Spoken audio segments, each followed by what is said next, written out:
உச்சநீதிமன்றத்திலே சுனிதா சர்மா என்கிற ஒரு வழக்கறிஞர் ஒரு பொதுநல வழக்கை தாக்கல் செய்திருக்கிறார். விசாரணை கைதிகளுக்கு வாக்குரிமை வழங்கப்பட வேண்டும், அதற்காக மக்கள் பிரதிநிதித்துவ சட்டத்தின் 62 உட்பிரிவு 5 திருத்தப்பட வேண்டும் என்று அதில் கோரியிருக்கிறார். இதே போன்ற ஒரு தனிநபர் மசோதாவை 2021ஆம் ஆண்டிலே நான் நாடாளுமன்றத்திலே தாக்கல் செய்திருக்கிறேன்.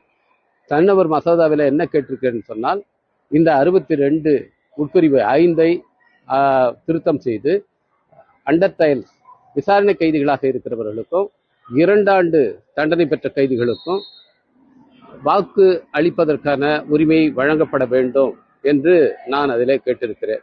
ஏனென்றால் இப்பொழுது இருக்கிற சட்டத்தில் ஒருவர் 2 ஆண்டுகளுக்கு உட்பட்ட தண்டனை பெற்றாலும் கூட அவர் தேர்தலில் போட்டியிட முடியும், அவர் மக்களுடைய பிரதிநிதியாக வர முடியும்.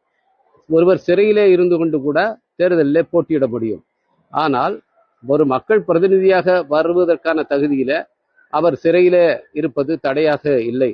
ஆனால் வாக்கு அளிப்பதற்கான தகுதியில இது ஒரு தடையாக சொல்லப்பட்டிருக்கிறது. ஏற்கனவே இது தொடர்பாக உச்சநீதிமன்றம் ஒரு தீர்ப்பை அளித்திருந்தது. இந்த 62 உட்பிரிவு 5 செல்லும் என்று சொல்லியிருந்தது.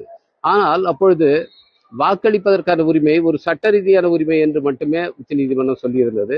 ஆனால் 2023ஆம் ஆண்டுல உச்சநீதிமன்றம் ஒரு தீர்ப்பை அளித்திருக்கிறது. அதுல என்ன சொல்லியிருக்கிறது என்றால், அரசமைப்பு சட்டத்தினுடைய 3ஆம் பகுதி, அதாவது அடிப்படை உரிமைகள் என்ற பகுதியில இந்த வாக்களிக்கும் உரிமை என்பது உள்ளடங்கி இருக்கிறது.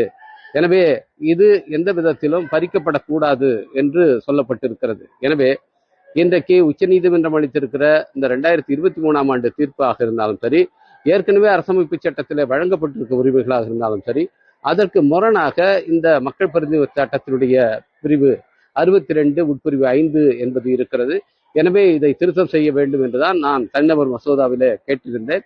நான் தனிநபர் மசோதாவிலே என்ன கோரிக்கையை வைத்திருந்தேனோ அதையே இன்றைக்கு சுனிதா சர்மா என்ற வழக்கறிஞர் ஒரு வழக்காக தாக்கல் செய்திருக்கிறார். அவருக்கு என்னுடைய பாராட்டுக்களை தெரிவித்துக் கொள்கின்றேன்.